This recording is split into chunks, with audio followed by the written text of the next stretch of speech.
రోజే రాము వాళ్ళ అమ్మతో స్కూల్కి వెళ్తుండగా ఒక వీధి చివరన పొదలో ఒక కుక్క పిల్ల కనిపించింది.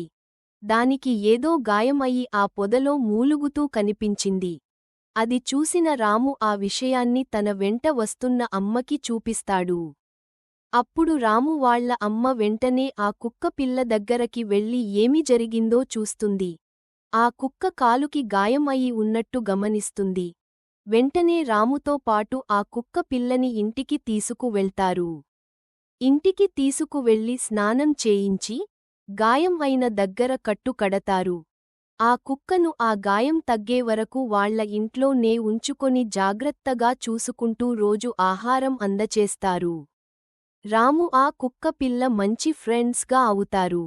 ఆ కుక్కకి బన్నీ అని పేరు పెడతాడు. పూర్తిగా నయం కావటంతో దాన్ని మళ్లీ దాని ప్రదేశంలో విడిచిపెడతారు. అలా విడిచిపెట్టి వెళ్లేటప్పుడు రాము, కుక్క ఒకదానికి ఒకరు చూసుకుంటూ చాలా బాధపడతారు. రోజూ స్కూల్కి వెళ్లే దారిలో రాముతో పాటు ఆడుతూ ఉండేది. అలా కొన్ని రోజులు గడిచాక రాము వాళ్ళ కుటుంబ సభ్యులు బంధువుల ఇంటికి వెళతారు. రాము ఒక్కడే ఇంట్లో ఉంటాడు. రాత్రి అయిన తర్వాత రాము ఒకడే ఉండటం వలన కొంచెం భయపడుతూ ఒంటరిగా కుర్చీలో కూర్చొని దీర్ఘంగా ఆలోచిస్తూ ఉంటాడు. అలా భయపడుతూ ఉన్నప్పుడు కుక్క వచ్చి పక్కనే ఉంటుంది.